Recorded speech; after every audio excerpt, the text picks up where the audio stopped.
इसमें हम आपको रस बता रहे थे। रस के विषय में अब और अन्य आगे विचार करेंगे। इसमें देखिए रस,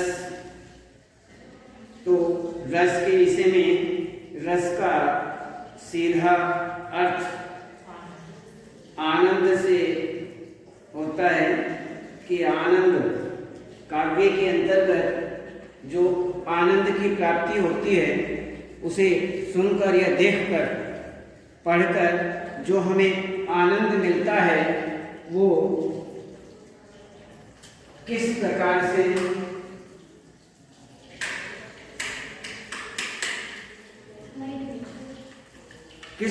से आनंद की प्राप्ति होती है, वह एक काव्य, उसे ही हम रस कहते हैं। रस के हमने आपको 4 अंग बताए, जिसमें विभाव, अनुभाव, संचारी भाव और व्यभिचारी भाव। तो इसमें एक अस्थाई भाव, तो एक विभाव, अनुभाव, संचारी भाव और अस्थाई भाव, ये 4 रस के अंग बताए थे। इसमें चारों में सबसे पहले एक हम सामान्य रूप से इन अंगों के रूप से अस्थाई भाव के विषय में विचार करते हैं कि अस्थाई भाव है क्या। तो अस्थाई भाव अपना जो हृदय है, जो हृदयमान है, जिनको हृदय है, दिल है, उनके विषय में, हृदय में जो भाव अस्थाई रूप से विद्यमान हैं, अस्थाई रूप से विद्यमान रहते हैं, उन्हें ही हम अस्थाई भाव कहते हैं। वही अस्थाई भाव होते हैं। हर रस, हर भाव हमारे हृदय के अंदर होता है और वह वातावरण को प्राप्त करने के बाद स्वतः ही प्रकट हो जाता है, वो उत्पन्न हो जाता है, पैदा हो जाता है। तो वे जो अस्थाई भाव हैं वो हमारे हृदय में हमेशा रहने वाले हैं, हमेशा रहते हैं, अस्थाई रूप से रहते हैं।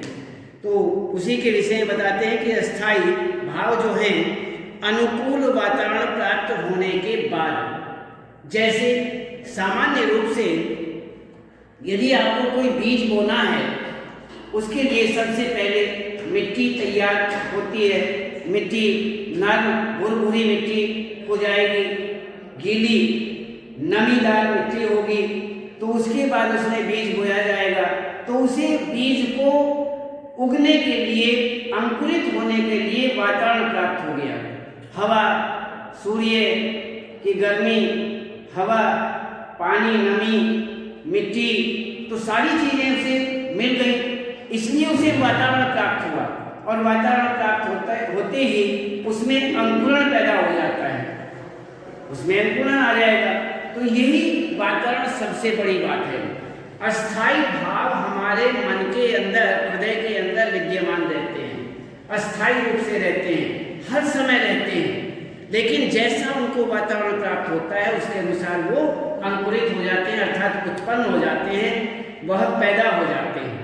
जैसे हम किसी खुशी में जाते हैं और वहाँ जाकर के हम उस बैंड बाजे के अंतर्गत रहते हैं, तो वातावरण खुशी का रहता है, तो वहाँ आनंद की प्राप्ति होती है, हमारा शरीर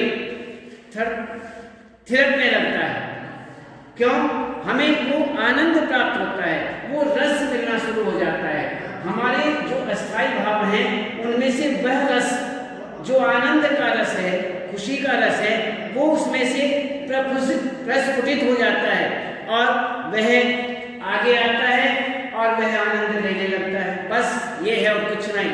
किसी शोक में जाते हैं, दुख में जाते हैं, तो वहाँ वह रस प्राप्त हो जाता है, अस्थाई भाव जागृत हो जाता है।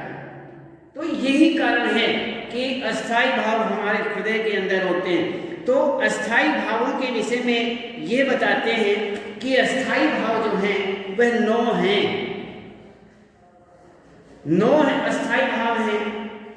और जब 9 अस्थाई भाव हैं तो हमारे रस भी नो ही हुए। जब अस्थाई भाव नो है तो रस भी हमारे नो हुए। लेकिन ऐसा बताते हैं कुछ विद्वान, कहते हैं कि एक वात्सल्य रस भी होता है, एक वात्सल्य रस भी है। और जब हम किसी बच्चे से प्रेम करते हैं, रति, रति शब्द आता है, रति मीन्स प्रेम करना। जब हम उससे प्रेम करते हैं तो वहाँ वात्सल्य रस प्राप्त होता है। और यदि हम भगवान से रति करते हैं, भगवान से प्रेम करते हैं, तो वहाँ भक्ति रस पैदा हो जाता है। अलग अलग वात्सल्य रस वहाँ पैदा होता है जब हम बेटे से, बच्चे से हम प्यार करते हैं, प्रेम करते हैं, रति करते हैं। रति उसका यहाँ पर अस्थाई भाव जो है वो रति है। तो यहाँ पर भगवान से करेंगे तो भक्ति रस हो जाएगा, और अन्य यदि हम बच्चे से करेंगे तो वहाँ पर वात्सल्य में आ जाएगा। तो इस तरह से यदि हम देखें तो नवे के बाद में 10वां जो है ये रस भी माना जाता है। लेकिन बच्चे से या किसी और से? बच्चे की बात कर रहे हैं। बच्चा जो है, वात्सल्य शब्द जो है, वात्सल्य बच्चे के लिए आता है। वात्सल्य प्रेम, बच्चे का प्रेम, भक्ति का भी प्रेम दे दिया हमने। भगवान में भक्ति रस आता है और बच्चे के प्रति वात्सल्य आता है। बच्चे से अलावा भी तो और भी होते हैं जिनसे हम क्या करते हैं, उसमें अलग से कुछ इस तरह के रस हैं, वो हम आपको बताएंगे। उसमें रति और श्रृंगार से संबंधित होता है। रति जो अक्सर ज़्यादा विशेष रूप से लिया जाता है, वो एक रति प्रेम में लिया जाता है। और वह प्रेम जो है, प्रेमिका और प्रेमी, उनके संबंध जो होते हैं उसमें रति और श्रृंगार का रूप लिया जाता है। वहाँ रति शब्द आता है और रति के बाद उसमें उसका अस्थाई भाव श्रृंगार होता है, और श्रृंगार भी 2 रूपों में आ जाता है, एक संयोग रस और एक वियोग रस। 2 रस बनकर के उसमें से आते हैं। वियोग कहते हैं जब पति पत्नी अर्थात प्रेमी और प्रेमिका अलग अलग हो जाते हैं, उस समय वियोग श्रृंगार की उत्पत्ति होती है, और वह दोनों एक तरह से उसमें अपना समय, व्याकुलता में अपना समय व्यतीत करते हैं और अलग अलग रहते हैं। और यदि वह संयोग रस वाली बात स्थिति पैदा होती है तो वह दोनों का, प्रेमी और प्रेमिका का मिलन कहा जाता है। जब वो मिलन होता है उस समय संयोग रस की उत्पत्ति होती है और वह संयोग रस कहा जाता है। तो इस तरह से अलग अलग हैं। लेकिन जहाँ बच्चे वाला रस की बात है वो वात्सल्य रूप में आता है। वो बच्चे से हम प्रेम करते हैं, प्यार करते हैं, बच्चे से हम प्यार करते हैं तो वात्सल्य कहा जाता है। और यदि भगवान से करते हैं तो भक्ति रस में आ जाता है। तो ये हमारा, इसको हम 10वां और 11वां भी ले सकते हैं। एक वात्सल्य और एक भक्ति, 2 इनको बनाकर के यदि 2 को इनको जोड़ दिया जाए तो 11 बनते हैं। तो इस प्रकार से कुछ का मत है कि ये 10वां है और कुछ का मत है कि 11वां भी है। तो दोनों 2 रूप में लेते हैं। तो इस तरह से अब हम देखते हैं रस कितने हैं, कौन कौन से हैं अस्थाई रूप के हिसाब से। सबसे पहला रति ही है, जो अभी हमने आपको बताया। रति जो है वो एक तरह से यहाँ पर अस्थाई भाव के रूप में है। रति अस्थाई भाव है जो हमारे हृदय के अंदर सुषुप्त अवस्था में पड़ा रहता है, जगा हुआ नहीं होता है, जागृत अवस्था में नहीं होता है, सोया हुआ पड़ा रहता है। और जब उसे वो वातावरण प्राप्त होता है, वातावरण मिलता है, श्रृंगार का वातावरण प्राप्त होता है तो वह श्रृंगार रस पैदा हो जाता है और वह उनका एक संयोग वाली स्थिति पैदा हो जाती है या अन्य वियोग वाली स्थिति पैदा हो जाती है, क्योंकि श्रृंगार में दोनों ही आते हैं।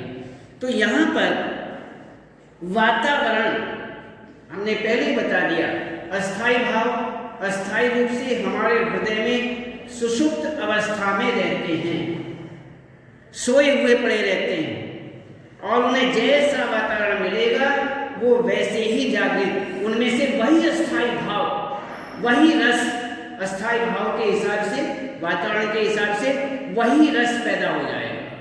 यदि बच्चे से हम प्यार कर रहे हैं, प्रेम कर रहे हैं, तो वहाँ वो वातावरण मिला कि बच्चे से प्रेम कर रहे हैं, इसलिए वात्सल्य रस प्राप्त हो जाएगा, पैदा हो जाएगा। यदि प्रेमी और प्रेमिका की मिलन वाली स्थिति पैदा हो रही है तो वहाँ पर वो वातावरण मिल रहा है, इसलिए वहाँ श्रृंगार रस पैदा हो गया। अन्य सारे अस्थाई भाव तभी जागृत होते हैं जब उन्हें वह वातावरण प्राप्त हो जाता है। यदि वातावरण प्राप्त नहीं होगा तो वो जागृति ही नहीं होंगे।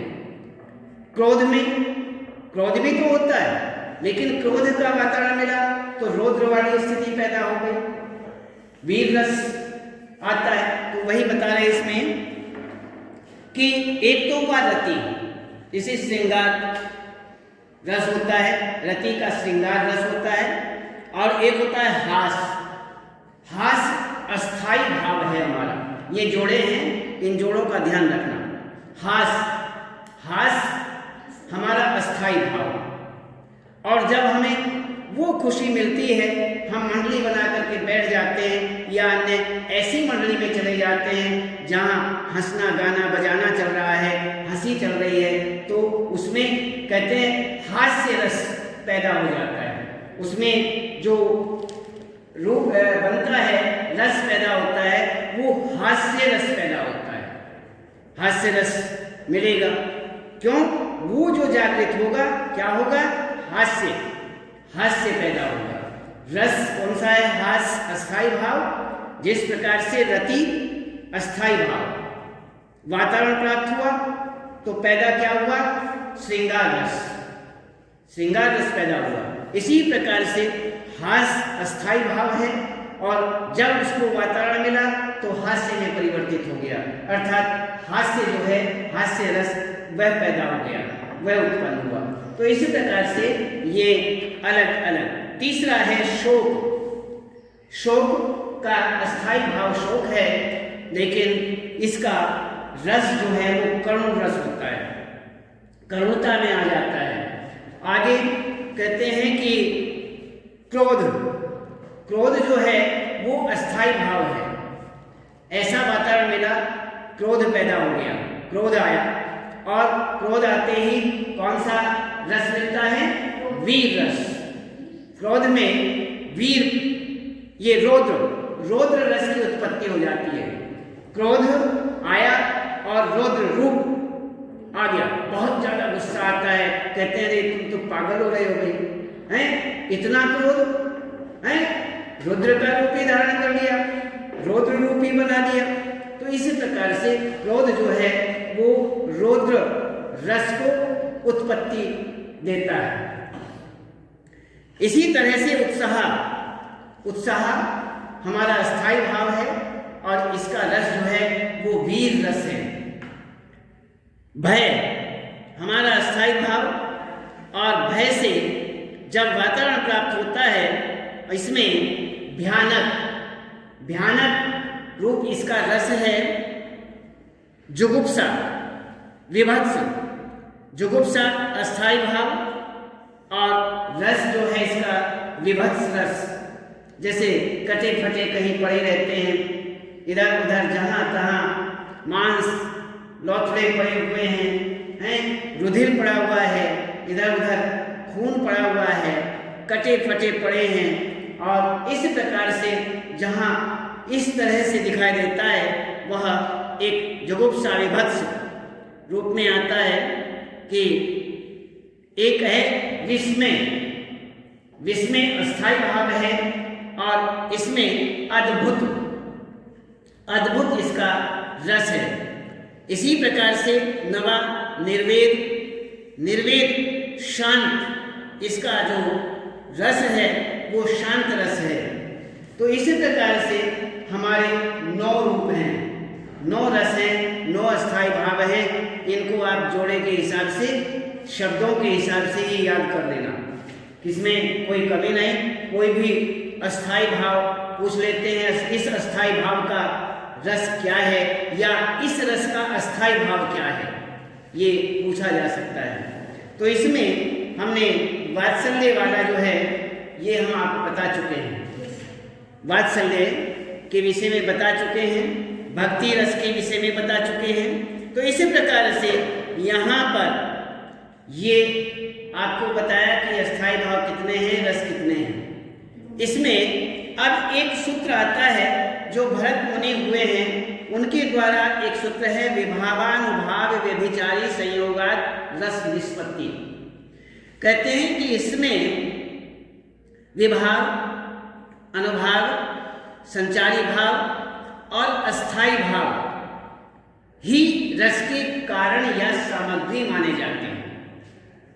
जो ये अस्थाई भाव हैं ये ही रस के कारण हैं।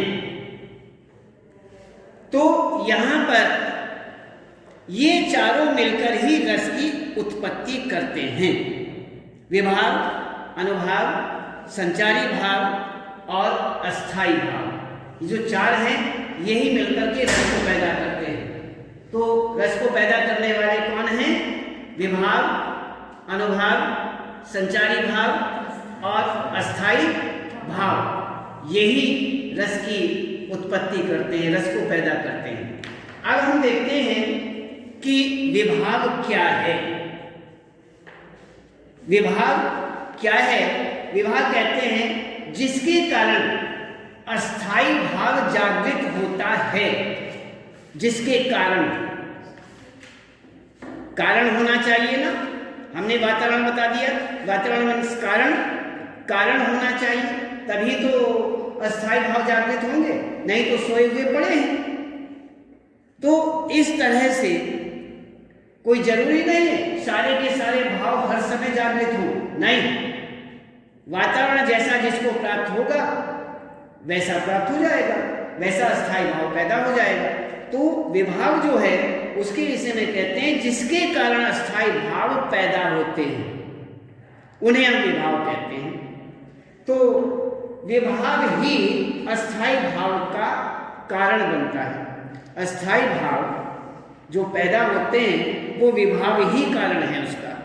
अब विभाव कारण है, इस कारण को देखते हुए हम ये देखते हैं कि विभाव कारण कैसे हैं, कैसे है कारण।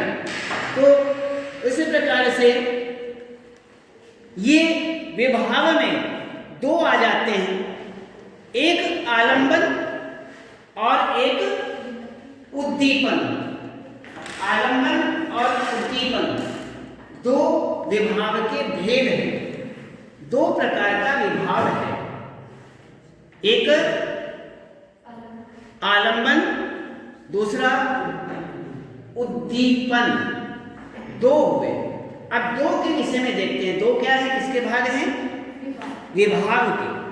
विभाव के 2 बताए गए हैं, एक आलंबन विभाव और एक उद्दीपन विभाव। जिस पर भाव अवलंबित रहता है, जो भाव है जिस पर टिका रहता है, जिस पर भाव अवलंबित रहता है, टिका हुआ रहता है, जिस अर्थात जिस व्यक्ति या वस्तु के प्रति मन में रति आदि अस्थाई भाव उत्पन्न होते हैं, जिसके भी प्रति, अब हम किसी वस्तु से बड़ा लगाव हो गया, उससे प्रेम हो गया, कोई व्यक्ति है उससे हमें प्रेम हो गया, यदि हम वो लगाव जो है मन में वो प्रेम लाते हैं, वो रति लाते हैं, तो उससे अस्थाई भाव पैदा हो जाते हैं।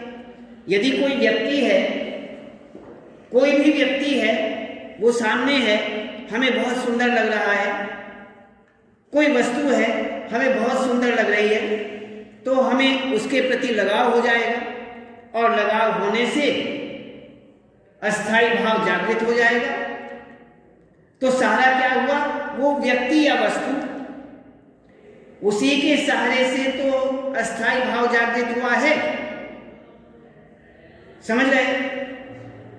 जो व्यक्ति है उसमें व्यक्ति कोई भी हो सकता है, उसको हमने देखा और देखने के बाद वो हमें बड़ा सुंदर लगा, बहुत अच्छा लगा, उसके प्रति हम आकर्षित हो गए, हमारा आकर्षण बढ़ा और आकर्षण बढ़ने से यहाँ पर ये बताया गया कि हाँ ये आकर्षण हुआ, उसके प्रति हम झुकाव में आए और वहाँ पर अस्थाई भाव पैदा हुआ। तो यहाँ पर रति भाव पैदा हो जाता है, उससे हमें प्रेम हो गया, वो अस्थाई भाव पैदा हुआ। और अस्थाई भाव का रस कौन सा है? रति। रति जो है वो अस्थाई भाव हुआ, उससे हमें प्रेम हुआ, प्रेम पैदा हुआ, प्रेम अस्थाई हो, अस्थाई भाव जो है वो पैदा हुआ। और अस्थाई भाव का रस क्या है? श्रृंगार। तो ये सारे के सारे वातावरण के हिसाब से पैदा होते रहते हैं या शांत होते रहते हैं, जैसा वातावरण होता है उसके अनुसार। तो अवलंबन जो है अवलंबित रहता है। जो भाव इसमें जिसके कारण अस्थाई भाव जागृत होते हैं उसे हम विभाव कहते हैं। विभाव ही अस्थाई भाव का कारण बनता है। इसमें विभाव दो प्रकार के होते हैं।